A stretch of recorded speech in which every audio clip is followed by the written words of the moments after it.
भारत भारतीयता को अपने में समेटे, नित नूतन और चिर पुरातन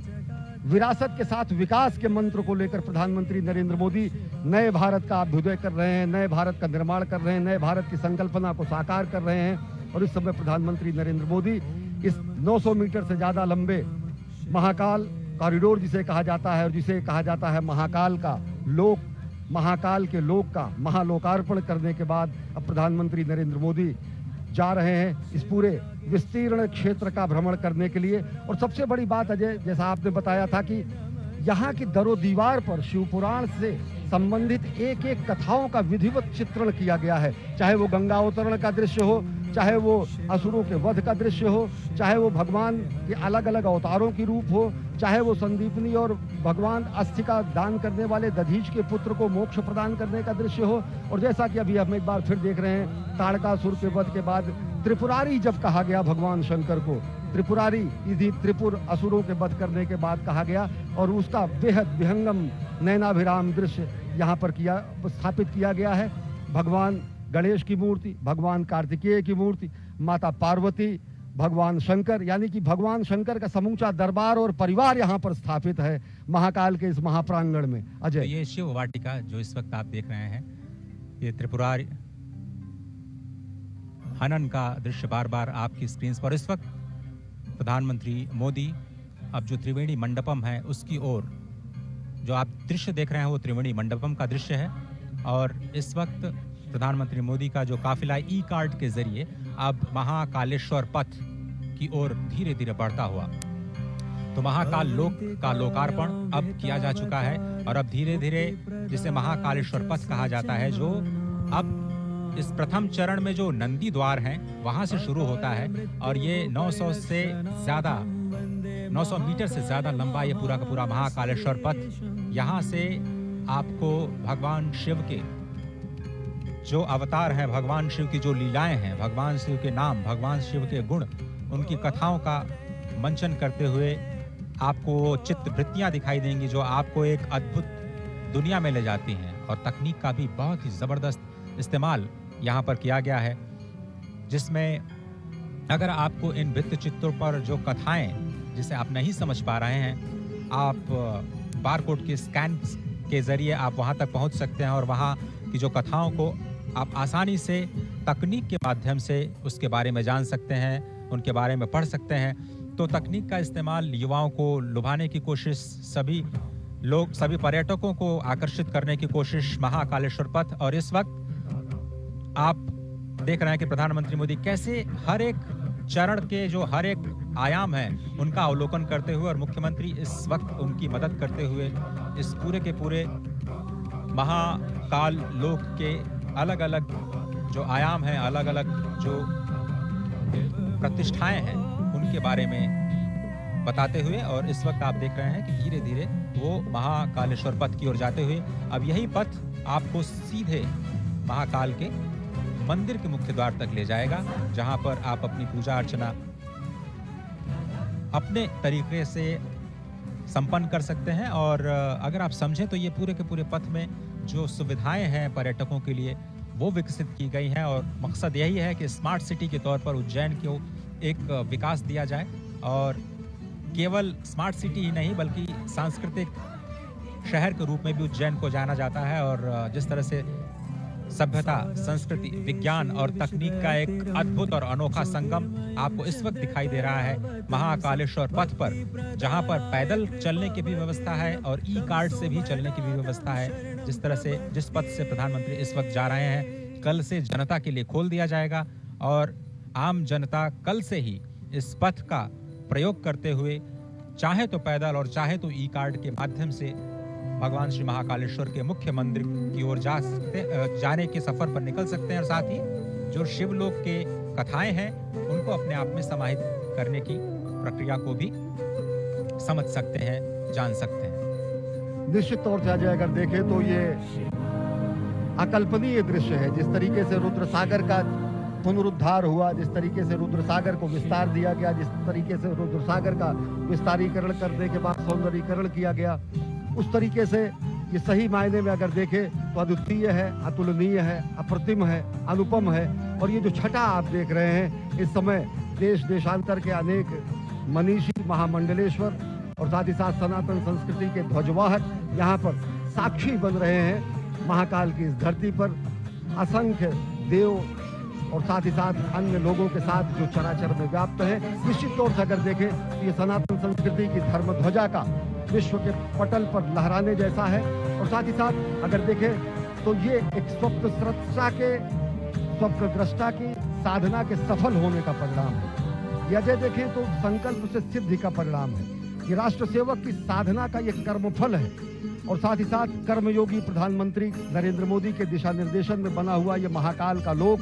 आदि योगी को दी गई सही और सच्चे मायने की कार्यांजलि है। पुष्पांजलि अर्पित की उन्होंने अभी महाकाल के दरबार में, और अब कर्तव्य परायण स्वरूप में कार्यांजलि अर्पित कर रहे हैं सनातन संस्कृति के दिव्य प्रकाश स्तंभ के रूप में, जो कि महाकाल के महालोक के रूप में आज जिसका लोकार्पण किया गया है। एक और बहुत ही महत्वपूर्ण जानकारी जो मैं आप सभी के साथ साझा करना चाहता हूं अश्विनी, वो ये कि आप इस वक्त जो दृश्य अपने टीवी स्क्रीन पर देख रहे हैं वो भारत का पहला नाइट गार्डन है। ये भारत का सबसे लंबा टेम्पल कॉरिडोर है, जिसे आप महाकालेश्वर पथ के तौर पर अब आज से जानेंगे। महाकाल लोक का ये महाकालेश्वर पथ इस वक्त भारत का सबसे लंबा कॉरिडोर। काशी कॉरिडोर भी आपने देखा, वो 300 मीटर, करीब उससे 3 गुना ये जो लंबाई है। और इस वक्त जो दीवारों पर जो कथाएं चित्रित की गई हैं वो कैसे उकेरी गई हैं और कैसे सभी संतों से, सभी महर्षियों से विचार विमर्श करने के बाद किन श्लोकों को वहां पर उद्धृत किया जाना है। और इस पूरी की पूरी जो आपको दीवार दिख रही है वो 25 मीटर ऊंची, उसमें आधे किलोमीटर यानी 500 मीटर का जो हिस्सा है वो शिव पार्वती के विवाह के संबंध से जुड़ी हुई कथाओं के लेकर के समेटे हुए हैं। और अजय, सबसे बड़ी बात आपने ये भी बताई, दर्शकों को अपनी रिपोर्ट में भी दिखाया कि किस तरीके से ये पुरातन और नवीन का संगम भी है। इन सभी भित्ति चित्रों पर उससे संदर्भित एक बारकोड लगाया गया है। उस बारकोड को कोई भी श्रद्धालु, कोई भी दर्शनार्थी आके उसको स्कैन कर सकता है। और अगर जब वो स्कैन करेगा तो सीधे वो वेब संजाल के वेब पेज के उस वेब पेज पर पहुंच जाएगा, जो कि जहां पर उससे संदर्भित कथा कही गई है। तो पूरा का पूरा शिव पुराण के पुरातन स्वरूप को नवीनतम रूप में व्याख्यायित करते हुए, और ये 108 स्तंभों की जो ये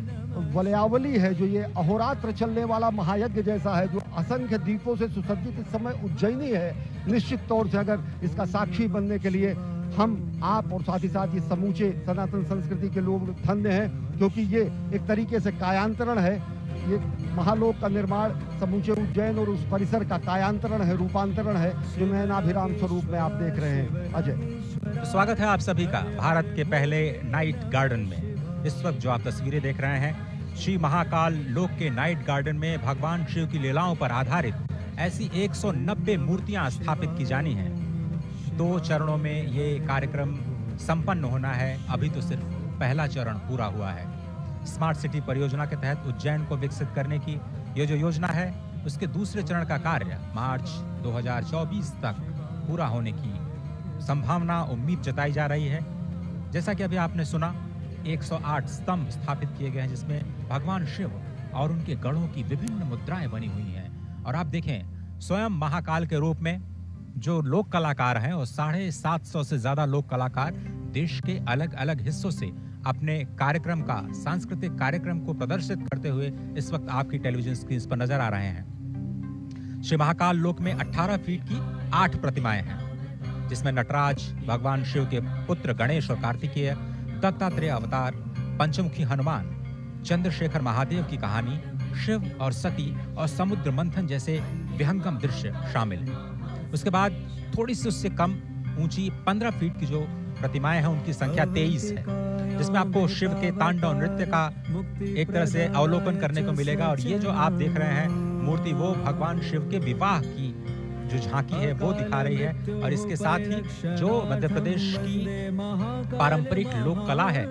कैसे आप अध्यात्म के जरिए अपने आप को जोड़ पाते हैं, वो इसमें शिव नृत्य और शिव के विवाह के जो प्रसंग हैं, उनके माध्यम से भगवान शिव के लोक में आपको ले जाने की तैयारी करता हुआ ये महाकाल का लोक, जिसमें आप शिव नृत्य के साथ साथ 11 रुद्र, उनके महेश्वर अवतार, भगवान शिव के अघोर अवतार, ये आप देखें, विषपान, अमृत मंथन के बाद जो विषपान के दृश्य हैं वो आपको दिखाई दे रहे हैं। साथ ही जो अघोर अवतार के साथ साथ काल भैरव, शरभ भैरव, खंडोबा अवतार और वीरभद्र द्वारा किया गया जो दक्ष वध है, उसकी भी मूर्तियां आपको यहाँ पर स्पष्ट तौर पर दिखाई देंगी। शिव बारात आपने देखा, उसके बाद मणिभद्र अवतार, भगवान श्री गणेश और कार्तिकेय के साथ जो पार्वती, जिसका जिक्र हमारे साथी अश्विनी जी कर रहे थे कि शिव वाटिका का निर्माण किया गया है। तो यहाँ पर 4 वाटिकाएं बनाई गई हैं, जिसका हम आपको लगातार उसके बारे में बताते रहेंगे। और इस महाकाल लोक में 11 फीट की 17 प्रतिमाएं स्थापित की गई हैं, जिसमें प्रवेश द्वार पर आपने देखा भगवान श्री गणेश, उसके बाद अर्धनारीश्वर, अष्ट भैरव, ऋषि भारद्वाज, वशिष्ठ, विश्वामित्र, गौतम, कश्यप, जमदग्नि, जो आपने सप्तर्षि के जो मूर्तियां देखी वो शामिल हैं। बहुत ही अद्भुत जो प्रतिमाओं का दर्शन और उसके साथ साथ जो भगवान शिव की जो शिवत्व का दर्शन है, वो आप कैसे दृश्यों के माध्यम से अपने आप में समाहित करते हुए भगवान श्री महाकालेश्वर मंदिर की अपनी यात्रा को धीरे धीरे आगे बढ़ाते हुए और अत्याधुनिक सुविधाओं का आनंद लेते हुए कैसे आप अध्यात्म के सफर पर चल सकते हैं और कल ही से इस योजना का या फिर कहें इस सुविधा का लाभ उठा सकते हैं, वो अब राष्ट्र को समर्पित हो चुका है। स्वागत है आप सभी का महाकाल लोक में, स्वागत है आप सभी का भारत के पहले नाइट गार्डन। ज्योतिर्मयं चंद्रकलावतंसं भक्ति प्रदानाय कृपावतीर्णं तं सोमनाथं शरणं प्रपद्ये। संकल्पना है सही मायने में यहाँ पर इस समय धरती पर उतर आई है और सब कुछ इस समय शिवोहम शिवोहम के स्वरूप में हो चुका है। नमे द्वेष रागो नमे द्वेष रागो नमे लोभ मोहो मदो नैव मे नैव मात्सर्य भावः न धर्मो न चार्थो